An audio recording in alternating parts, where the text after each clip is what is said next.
Sebelumnya, Assalamualaikum warahmatullahi wabarakatuh. Selamat pagi dan salam sejahtera untuk kita semua. Nah, bertemu lagi dengan saya Wahyu Adi Sukrisno dalam mata pelajaran Sejarah Peminatan untuk kelas 12 program studi IPS. Nah, sebelum kita mulai pelajaran, di sini saya ingin mengingatkan kepada seluruh siswa untuk tetap menjaga kesehatan ya, karena di tahun ini kita belum sepenuhnya terbebas dari virus COVID-19. Jadi ancaman itu masih membayangi diri kita masing-masing. Nah, langkah apa yang harus kita lakukan untuk dapat memutus persebaran virus COVID-19 ini? Jadi ada langkah sederhana ya, misalkan adalah jika bepergian dianjurkan untuk selalu pakai masker ya. Terus menerapkan pola hidup bersih dengan selalu cuci tangan dengan air yang mengalir dan sabun. Dan yang ketiga adalah menghindari kerumunan. Nah, itulah hal sederhana yang dapat kita lakukan untuk dapat memutus rantai persebaran COVID-19. Selanjutnya seperti biasa, sebelum kita mulai pelajaran, marilah kita berdoa agar kegiatan pada hari ini kita diberikan kemudahan dan kelancaran oleh Tuhan Yang Maha Esa. Nah, berdoa mulai.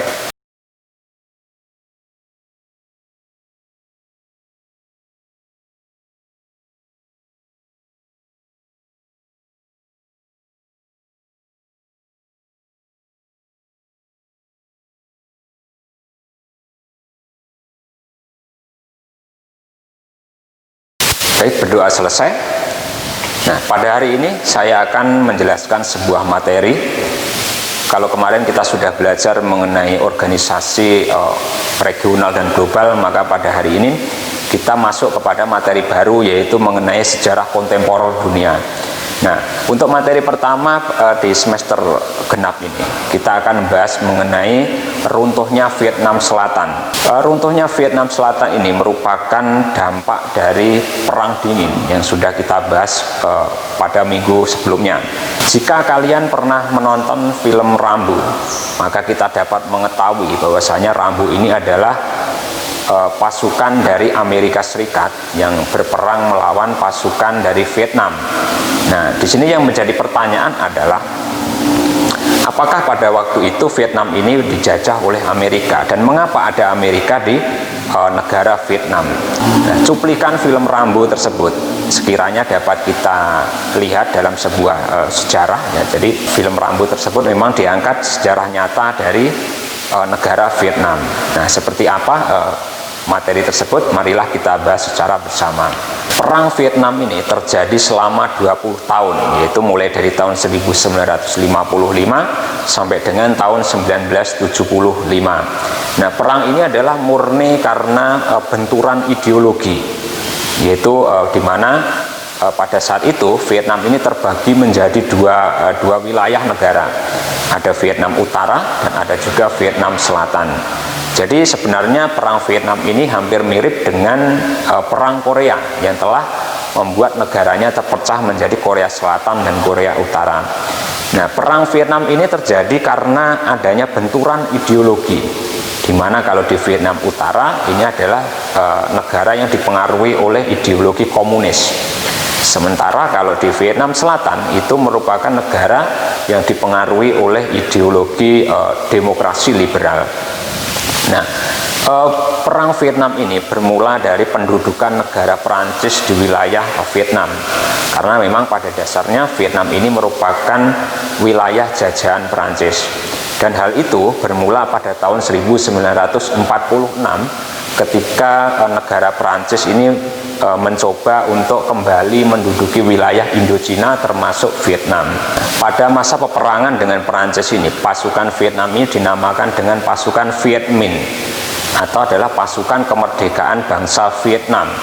Dan perang antara pasukan Viet Minh dengan pasukan Perancis ini berlangsung mulai tahun 1946 sampai dengan tahun 1954. Dan kemudian di akhir peperangan, perang ini dimenangkan oleh pasukan Viet Minh yang kala itu bertempur di sebuah kota yang bernama Dien Bien Phu. Nah, dengan kekalahan tersebut maka disepakati sebuah perjanjian yang bertempat di kota Jenewa, pada tahun 1954 dan disepakati adanya dua garis demarkasi atau dua garis perbatasan yang memisahkan antara Vietnam Utara dengan Vietnam Selatan, di mana Vietnam Utara ini diperuntukkan bagi pasukan Viet Minh atau pasukan kemerdekaan Vietnam, sementara wilayah dari Vietnam Selatan ini diperuntukkan bagi Perancis yang berhaluan demokrasi liberal. Kesepakatan Jenewa yang terjadi pada tahun 1954 ini telah memproklamasikan yaitu gencatan senjata antara Vietnam Utara dan Vietnam Selatan, serta berhasil mendirikan sebuah badan yang disebut dengan ICC. Nah, ICC ini adalah bertugas atau berfungsi yaitu untuk menyatukan kedua belah negara, yaitu Vietnam Utara dan Vietnam Selatan dalam pemilihan umum. Nah, akan tetapi pada waktu itu Vietnam Selatan ini menolak proses tersebut dan Amerika Serikat juga mendukungnya. Sementara Vietnam Utara ini lebih memilih jalur militer untuk dapat menyatukan kedua negara, yaitu Vietnam Utara dan Vietnam Selatan. Dan pada era Presiden Ngo Dinh Diem, Vietnam Selatan ini mendapat bantuan baik secara militer maupun secara ekonomi dari Amerika Serikat. Nah, di sini yang menjadi pertanyaan adalah mengapa Amerika Serikat ini membantu dari negara Vietnam Selatan?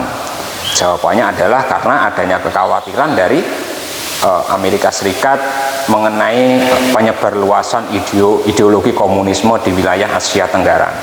Nah, karena kekhawatiran tersebut, maka Amerika Serikat ini bersedia untuk membantu Vietnam Selatan untuk dapat melumpuhkan kekuatan dari pasukan Viet Minh.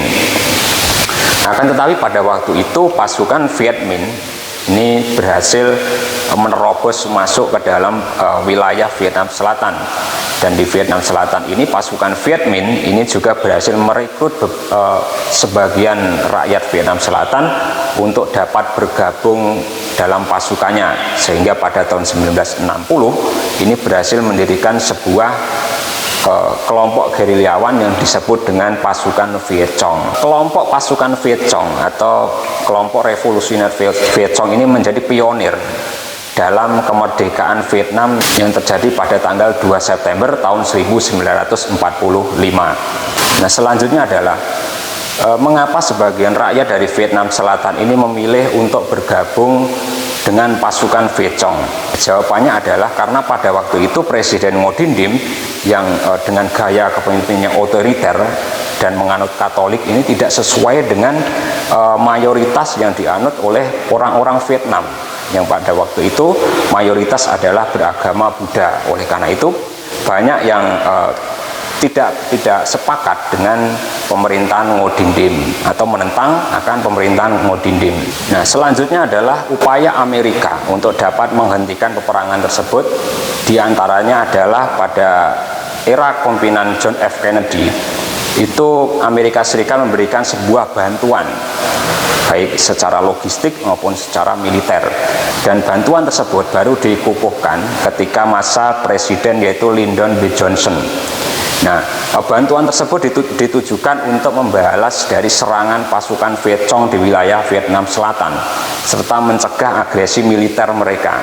Nah, selanjutnya pada tahun 1970 perang Vietnam ini mulai menyebar ke negara di sekitarnya, yaitu wilayah Laos dan Kamboja.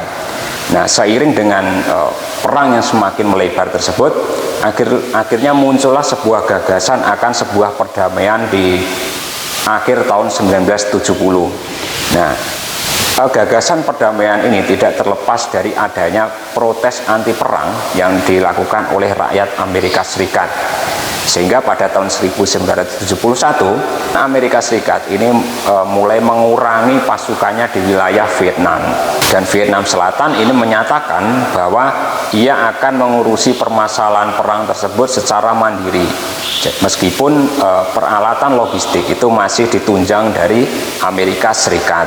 Nah, namun pada tahun 1972 itu terjadi peristiwa besar atau peristiwa penting yang membuat gagasan perdamaian itu tidak berhasil, yaitu adanya pasukan gerilyawan Viet Cong itu yang menganeksasi wilayah zona demilitarisasi, tepatnya di wilayah kota Quang Tri di Vietnam Selatan. Nah, akhirnya gagasan perdamaian tersebut dinyatakan gagal dan dimulai kembali itu pada tahun 1973 di kota Paris. Berdasarkan hal tersebut, maka pada tanggal 27 Januari tahun 1973, ketiga negara yaitu Vietnam Selatan, Vietnam Utara, dan Amerika Serikat ini berunding di negara Perancis untuk menyelesaikan konflik. Dan pada waktu itu ketiga negara ini sepakat untuk melakukan gencatan senjata atau penghentian perang sementara, yaitu melalui sebuah perjanjian yang dinamakan dengan Paris Accords. Nah, perjanjian Paris Accords ini ditandatangani pada tanggal 31 Januari tahun 1973. Nah, melalui kesepakatan tersebut, maka Amerika Serikat menyetujui untuk menarik pasukannya dari wilayah Vietnam dan sekaligus membebaskan tahanan dari kedua negara, yaitu dari Vietnam Selatan, dari Vietnam Utara, ditambah juga nanti dari Amerika Serikat. Namun perjanjian perdamaian tersebut hanya mampu bertahan selama 1 tahun.